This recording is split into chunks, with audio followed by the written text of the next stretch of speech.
Okay, so this video is a continuation from the previous. And so there are some combinations within your letters that help you also understand more about yourself. For example, I'm just going to focus on the ES and the EN. This just those letters, if you get those in your four letters together, just means that you're an action-oriented realist. It means you like to take action based on facts. So that means you're somebody who wants to gather information before you make a decision. Somebody who is an EN is an action oriented innovator. That means that you are someone who wants to take action based on finding a new solution to a problem that you face. And so there's a whole bunch of these that can help you understand your personality type. Um, and I've listed some of them here. And I have some links coming up that provide more information. Ultimately, understanding who you are can help you avoid bad career choices. It can help you make better career choices. For an example, if you're an introvert, you would absolutely not want to take a job working in the middle of a cubicle farm where you can hear everyone's conversations. Your battery would drain very quickly and you would not be very happy in that position. On the opposite end, an extrovert would love that. You would love to be in the middle of that. You get all that energy. It's a thriving environment. You would be excited about going to work. And therefore, you would have more longevity in that position. An ambivert might like that environment if you could sit in a corner. And so it goes. And so understanding these things about yourself can help you in your career path. Here are some potential research that has said, good positions based on what your letters are. It's not carved in stone because, as we all know, everybody varies greatly. And you can also adapt and make changes so that you can fit within the career path that you've chosen. And just a couple more links that I'd mentioned earlier that help you know more. You can also Google more. This is not required. It's not something that you are required to do. It is something that I have found helpful for me. It's something I wish I had known about and learned about earlier in my career, because I am one of those people that made some bad decisions based on not knowing these things about myself. I had a job that was wrong for me. I took the position because I was young. I needed experience. I graduated in the middle of a recession. There weren't a lot of jobs. And a friend of mine said, we're looking to hire somebody. So I was excited about that. And I absolutely loved the people I worked with. They were wonderful.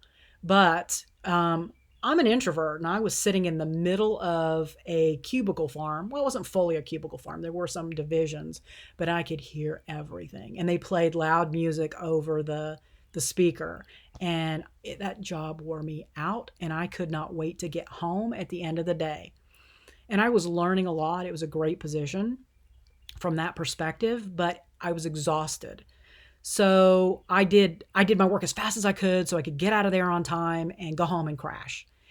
Well, some of my coworkers got offended by that because they thought, well, you're not staying late like I am to help me meet my deadlines, and therefore you're not a team player. And they literally complained to the boss about that. And of course I went to him and I said, I'm getting people that I work with upset with me and saying things to me because they say I'm not pulling my weight when I'm meeting my deadlines. I'm getting my work done. They're choosing to socialize throughout the day, and it takes them longer to meet their deadlines. And we have the same amount of work. And of course, he was a great boss. I still actually am in touch with him to this day. We talk periodically. He said, don't worry about them. Unfortunately, not all bosses will be that understanding. And, so had I known back then that I was an introvert, I did not. I might not have taken that job. I might have gone somewhere else. But I did get a lot of great stuff out of it too. I learned so much, and I made some lifelong friends. So there was that aspect that I would have missed if I hadn't. But I didn't stay there very long. I think I stayed there 2 years, and then I moved on to another job, trying to find a better work environment for me. Okay. Again, not required. You can take this if you want. You will not be tested on it. It's just there because I find it to be helpful. you can skip this if it doesn't work for you.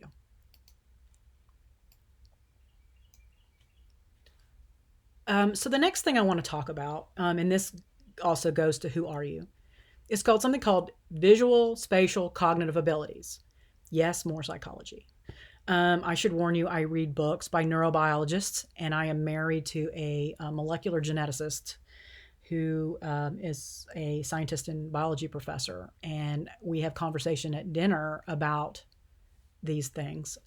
So I'm getting my knowledge from an expert for free, just because I married somebody who's got his doctorate in this field. So I'm very interested in this. I think I teach and I learn a lot of things that I want to share with you all because I think it helps you be stronger students. And you don't have to employ any of this. It's just here because I feel that it will help you understand how your brain works and therefore help you make decisions about how you learn and how your career path goes. Now, one thing I will tell you, visual spatial cognitive abilities are essentially the ability to visualize and to do visual things in your head, to remember visual things, to make design decisions. It's a spectrum, and that spectrum goes from 0 to 100. And there are people who score 0. There are people who score 100. There are people who can't visualize. There are people who can visualize so well that they have perfect photographic memories. And most of us are somewhere in between on that spectrum. And there are tests you can take to help you know where you score. I, for example, have scored 75 on a scale of 0 to 100, which means that I have a very high ability to visualize, but it is nowhere near perfect.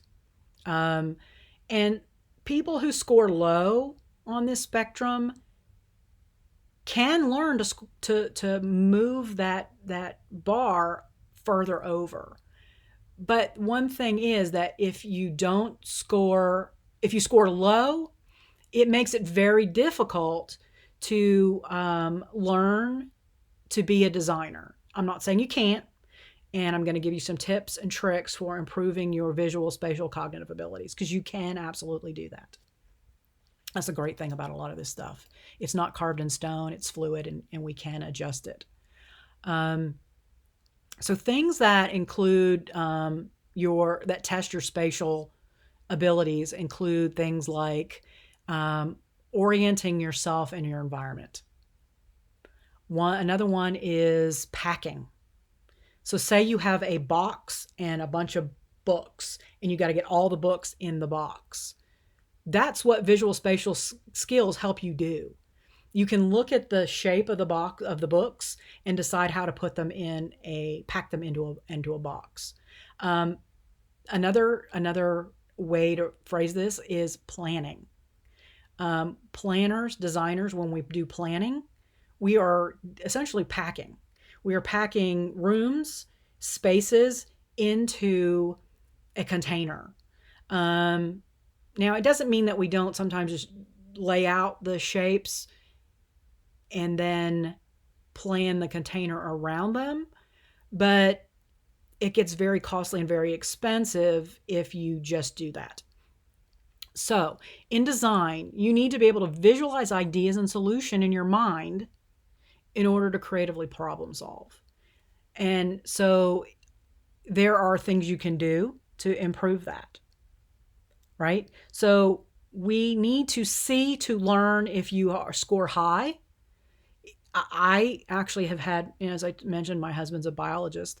I can't understand genetics I can't understand anything if I can't see it. So we literally sat down at dinner and I had him describe visually to me what each of these parts were and how they work together in order to understand. And so people that score high on visual spatial cognitive ability tests need to see to learn. And so it's important to be able to visualize in order to learn the concepts that are going to be presented to you in this class. I'm giving you an explanation, a verbal overview, but we're also going to be doing this visually. Okay. So when you're learning, watch others. That will help you learn. Visual spatial learners like images and take notes. As you guys are watching these videos, stop them and write down notes. I watch everything with the closed captioning on because it's another level of visual information that helps me retain it. I don't learn anything by someone talking to me. However, I do like people to explain things to me, and as they explain them, I need to stop for a second and visualize what they've just said. Take what they've told me and turn it into information that's visual. And I stop and I draw diagrams, and that helps me retain the information and learn the information. Okay? So write things down, take notes. It's very important. Also, we talked about this earlier. Look around. Draw. Taking notes does not necessarily mean writing words. It does mean that, okay, so for instance, I just said there's a blue box, a blue cube. Let's say this, a blue cube. By box, I meant not a 2D shape, but a 3D form. There's a blue cube. Can you see that in your head? If not, draw it. That will help you put it into your head. Okay. And so there are 10 visualization skills: color, size, shape, number, mood, perspective, background, direction, movement, and then some just miscellaneous ones. And we're going to talk about those. We're going to incorporate those into your assignments so that you can learn those. Okay, so this is a test. And again, because you have access to this, you can do this. So this will test your visual spatial capabilities so that you know where you stand, whether or not they're already very strong or whether or not you need to do some practice to make them stronger. This is merely meant to be a measure of where you are. I will not see your scores, and you will not be judged on this, okay? It's just so you know where you're starting from, what your strengths are, and what maybe you need to work on. And again, that knowledge will help you and strengthen your educational skills. And so you'll want to go through these and on a piece of paper, test yourself. Look at this shape, look at this shape, look at this shape, and then decide which of these fits this correlation. And then write down the corresponding letter on a piece of paper. And then go through, there's 10 of these. Go through all 10 of them in your own time and try to solve the puzzles, okay? Once you're done, and there's 10 of them, you can then review the answers. And it tells you which is the right answer, and it's been, and then you can score yourself to know your baseline. Okay? The studies suggest that the more questions on this quiz that you answer correctly, the easier the study of design will be for you. The fewer questions that you got right, the more challenging the field of design will be for you to study. And again, it does not mean you shouldn't. It just means that you're going to have to do some things to compensate or to improve your skills. Okay? Can you improve them? Absolutely. And you do that with practice. Visual puzzles, jigsaw puzzles, tanagrams, guided visualization techniques, visualizing objects and then sketching them can increase your abilities. And I actually have put together an entire lecture series for this course that will help you do that. Okay? So I'm going to end this video here and continue in the next.